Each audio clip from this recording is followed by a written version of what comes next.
ശരീരത്തിലെ മൊത്തത്തിൽ നീർക്കെട്ട് എങ്ങനെ ഒഴിവാക്കാം? നമ്മൾ വിചാരിക്കുന്ന പോലെയല്ല ശരിക്കും നീർക്കെട്ട് ഉണ്ടാകുന്നത്.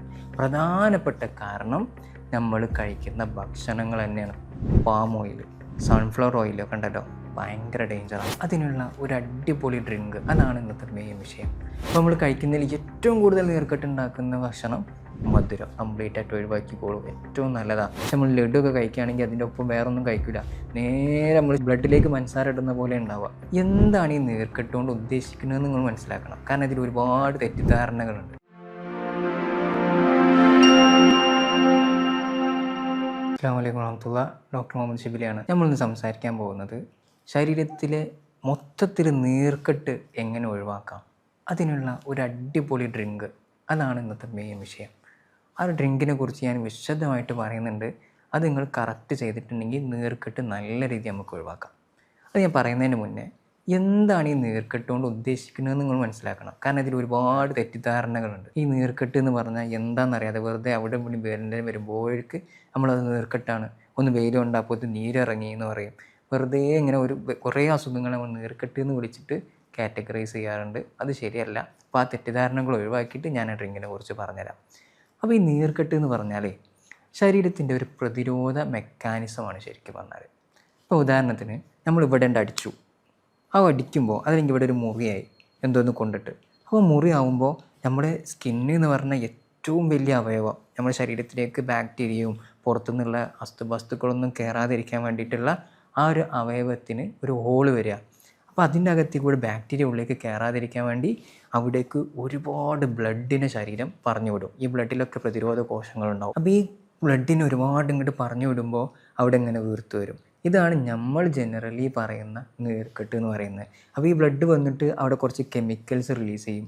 ആ കെമിക്കൽ ഇതിൽ അകത്തേക്ക് പ്രവേശിക്കുന്ന സാധനങ്ങളെ പ്രതിരോധിക്കാൻ വേണ്ടിയിട്ട് നല്ല സജ്ജമായിട്ട് നിൽക്കും. ഇതാണ് നീർക്കെട്ട് നമ്മൾ മൊത്തത്തിൽ പറയുകയാണെങ്കിൽ, വലിയ രീതിയിൽ പറയുകയാണെങ്കിൽ. പക്ഷേ ഈ ഒരു അവസ്ഥ നിരന്തരമായിട്ടുള്ള നിന്നാള അവസ്ഥ എന്തായിരിക്കും ഒന്ന് ആലോചിച്ച് നോക്കി. ഈ ബാക്ടീരിയനെ കൊല്ലാൻ വേണ്ടി മാത്രം റിലീസ് ചെയ്യേണ്ട കെമിക്കലുകൾ ശരീരത്തിൽ എപ്പോഴും കൂടി കിടക്കുക, ഇൻ്റർലൂക്കിനും TNF ആൽഫയൊക്കെ. അപ്പോൾ കറക്റ്റ് കൂടി നിന്നാൽ നമ്മളെ തന്നെ കോശങ്ങൾ അത് ബാധിക്കാൻ തുടങ്ങും. ജോയിൻറ്റുകളെ ബാധിക്കും, തലച്ചോറിനെ ബാധിക്കും, തുടങ്ങി ഒരുപാട് പ്രശ്നങ്ങൾ ആ ഒരു കെമിക്കൽസ് കാരണം വരും. ഇതാണ് നമ്മൾ നീർക്കെട്ട് എന്നുള്ളത് കൊണ്ട് സയൻറ്റിഫിക്കലി മെഡിക്കലി ഉദ്ദേശിക്കുന്ന നീർക്കെട്ട്. അപ്പോൾ ഇനി അടുത്ത ചോദ്യം, ഈ നീർക്കെട്ട് എങ്ങനെ ഉണ്ടാകുന്നു എന്നുള്ളതാണ്. നമ്മൾ വിചാരിക്കുന്ന പോലെ ഉള്ള നീർക്കെട്ടുകളല്ല, നമ്മൾ വിചാരിക്കുന്ന പോലെയല്ല ശരിക്കും നീർക്കെട്ട് ഉണ്ടാകുന്നത്. പ്രധാനപ്പെട്ട കാരണം നമ്മൾ കഴിക്കുന്ന ഭക്ഷണങ്ങൾ തന്നെയാണ്. അതുപോലെ കുടലിൻ്റെ ആരോഗ്യം. അപ്പോൾ നമ്മൾ കഴിക്കുന്നതിൽ ഏറ്റവും കൂടുതൽ നീർക്കെട്ട് ഉണ്ടാക്കുന്ന ഭക്ഷണം മധുരം കേട്ടോ. മധുരം കഴിച്ചാൽ രണ്ട് വഴിയിലൂടെ അത് നീർക്കെട്ടുണ്ടാക്കും. ഒന്ന്, നമ്മൾ അധികം മധുരം കഴിക്കുമ്പോൾ നമ്മുടെ ശരീരത്തിൽ എപ്പോഴും ഇൻസുലിൻ ഇങ്ങനെ കയറി നിൽക്കും.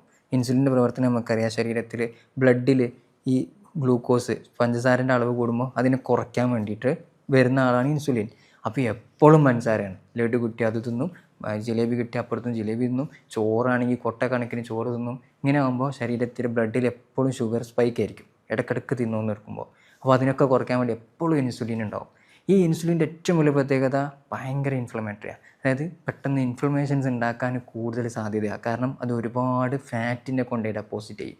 ഈ ഫാറ്റുകൾ നമുക്ക് നന്നായിട്ട് ഇൻഫ്ലമേഷൻ ഉണ്ടാക്കും. ഈ ഏത് ഫാറ്റാണ് ഏറ്റവും ഡേഞ്ചർ എന്നറിയാം? നമ്മൾ ഈ വയറിൻ്റെ ചുറ്റുമുള്ള ഫാറ്റ്, ഇവിടെ വയറ് ചാടിങ്ങനെ നിൽക്കുമല്ലോ, ഈ ഫാറ്റ് ഒരുപാട് ഇങ്ങനത്തെ കെമിക്കൽസ് നന്നായിട്ട് ബ്ലഡിലേക്ക് റിലീസ് ചെയ്യും. ഇത് നമുക്ക് ശരീരത്തിൽ മൊത്തത്തിൽ നീർക്കെട്ടുണ്ടാക്കുന്നു. പിന്നെ രണ്ടാമത്തെ വിഷയം, ഈ ഷുഗർ കൂടുതൽ കഴിക്കുമ്പോൾ വയറിൻ്റെ അകത്ത് ചീത്ത ബാക്ടീരിയ നന്നായിട്ട് കൂടും. അപ്പോൾ നമ്മൾ നല്ല ബാക്ടീരിയകൾക്ക് ശരിക്കും പ്രവർത്തിക്കാൻ പറ്റില്ല. അങ്ങനെ വരുമ്പോൾ നമ്മുടെ ശരീരത്തിൽ വീണ്ടും ഈ നീർക്കെട്ടിൻ്റെ അവസ്ഥ കൂടും. അപ്പോൾ രണ്ട് രീതിയിലായോ. പിന്നെ പ്രധാനപ്പെട്ട ഒന്നാണ് നമ്മൾ ഉപയോഗിക്കുന്ന ഓയിൽ. വെളിച്ചെണ്ണ അങ്ങനെ യൂസ് ചെയ്തോളൂ, വലിയ പ്രശ്നമില്ല.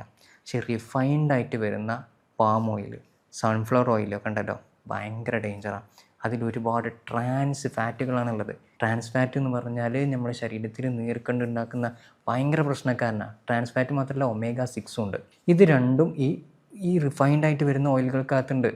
നമ്മൾ ഒരു ഓയിൽ വാങ്ങുമ്പോൾ അതിൻ്റെ പുറത്ത് റിഫൈൻഡ് എന്ന് എഴുതിയിട്ടുണ്ടെങ്കിൽ അത് ഉപയോഗിക്കാതിരിക്കുന്ന നല്ലത്. കാരണം അത്രക്കും കെമിക്കൽസ് ആഡ് ചെയ്തിട്ട് അത് ഡിയോഡറൻ്റ് ആഡ് ചെയ്ത് അതങ്ങനെ മാറ്റിയെടുക്കുന്ന എന്ത് തെളിഞ്ഞ സാധനമായിരിക്കും ഈ ഓയിൽ. നിങ്ങൾ ശ്രദ്ധിച്ചിട്ടുണ്ടോ? ഈ റിഫൈൻഡായിട്ട് വരുന്ന സൺഫ്ലവർ ഓയിലൊക്കെ തെളിഞ്ഞിട്ടുണ്ടാവും ഒരു വിധമൊക്കെ. അതിന് പ്രത്യേകിച്ചൊരു മണവും കാര്യങ്ങളൊന്നും ഉണ്ടാവില്ല. അത് അത്രയും കെമിക്കൽസ് ഇട്ട് അതിനെ പ്രോസസ്സ് ചെയ്ത് കൊണ്ടുവരുന്നതാണ്. അപ്പോൾ ഈ പ്രോസസ്സിൻ്റെ അടിയിൽ ഇതിൻ്റെ അകത്ത് omega-6 ഫാറ്റി ആസിഡ് നന്നായിട്ട് കൂടും.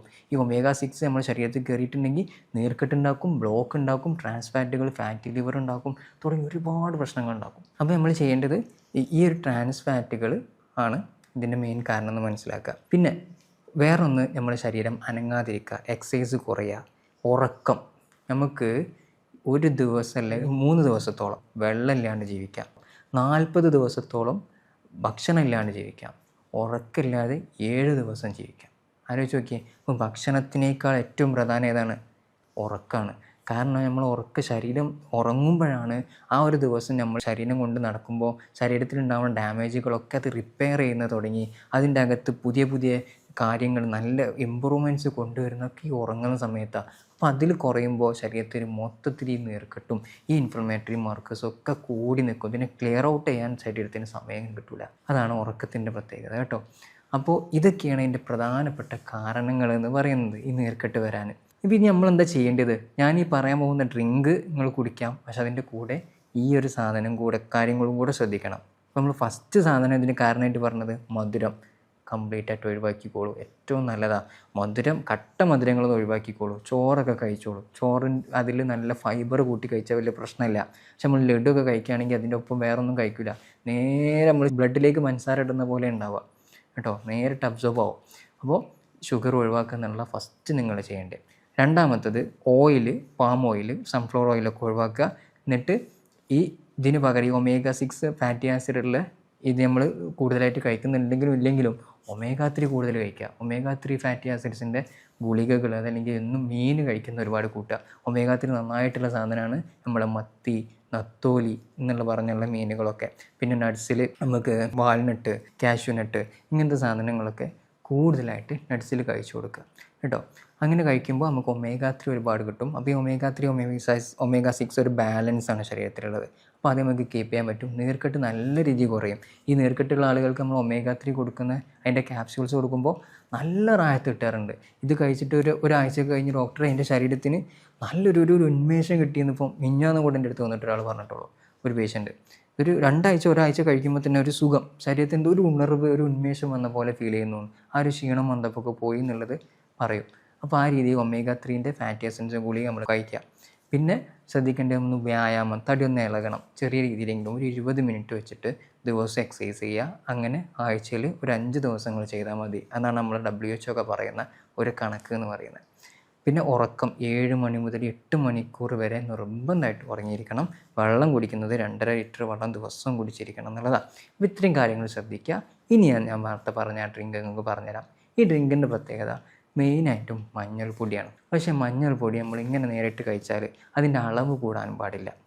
നേരിട്ട് ഇങ്ങനെ കഴിച്ചു കഴിഞ്ഞാൽ അത് നമ്മുടെ ശരീരത്തിലേക്ക് ഗുണം ചെയ്യുന്ന രീതിയിൽ എത്തൂല. അതിങ്ങനെ വായിലൂടെ കഴിക്കുന്നു, താഴത്ത് കൂടെ ഇങ്ങനെ പോകുന്നു എന്നുള്ള അവസ്ഥ ഉണ്ടാവുക. അപ്പോൾ ഇതിനെ ശരീരത്തിലേക്ക് കയറാനും ഒക്കെ വേണ്ടിയിട്ടുള്ള രീതിയിലാണ് മിക്സർ വരുന്നത്. ഇതിനെ ഗോൾഡൻ മിൽക്ക് എന്ന് പറയാം. അതിൻ്റെ കളർ അങ്ങനെ ആയതുകൊണ്ട് കേട്ടോ. അപ്പോൾ എന്താണ് ഞാൻ പറയാം, വലിച്ചിട്ടുന്നില്ല. അപ്പോൾ ഒരു 1/2 ഗ്ലാസ് പാൽ അല്ലെങ്കിൽ 1 ഗ്ലാസ് പാൽ എടുക്കുക. അതിലേക്ക് 1/2 ടീസ്പൂണ് മഞ്ഞൾപ്പൊടി ഇടുക. പിന്നെ കുറച്ച് നമ്മുടെ പൈപ്പർ എന്ന് വെച്ചാൽ കുരുമുളക് പൊടി, അത് ലേശം അങ്ങോട്ടുള്ളൂ. ഇങ്ങനെ പിഞ്ച് ഇങ്ങനെ നുള്ളി എടുക്കൂലേ. എന്നിട്ട് ഇങ്ങനെ അതിൻ്റെ മുകളിലൂടെ കുറച്ചിട്ട് കൊടുക്കുക. ഇതിട്ട് കൊടുക്കുമ്പോൾ 2000 ഇരട്ടി വരെ മഞ്ഞൾപ്പൊടിൻ്റെ അബ്സോർപ്ഷൻ ശരീരത്തേക്ക് കയറുന്ന കൂടുന്നുള്ളതാണ്. അപ്പോൾ 1/2 ഗ്ലാസ് പാലിലേക്ക് 1/2 ഗ്ലാസ് അല്ലെങ്കിൽ 1 ഗ്ലാസ് പാലിലേക്ക് 1/2 ടീസ്പൂൺ മഞ്ഞൾപ്പൊടി, കുറച്ച് കുരുമുളക് പൊടി, പിന്നെ കഴിവെങ്കിൽ ഒരു 1/4 ടീസ്പൂണ് വെളിച്ചെണ്ണയും കൂടെ ആഡ് ചെയ്യുക. നല്ലതാണ് കേട്ടോ. അപ്പോൾ ഇത്രയും എന്ത് ചെയ്യുക, ഭക്ഷണത്തിന് ശേഷം ഒരു നേരം, രാത്രി കഴിവണം ഒഴിവാക്കുക. ഉച്ചയ്ക്കോ രാവിലെ ഭക്ഷണ ശേഷം നിങ്ങൾ കുടിച്ചു കൊടുക്കുക. നല്ല റിസൾട്ട് കിട്ടും.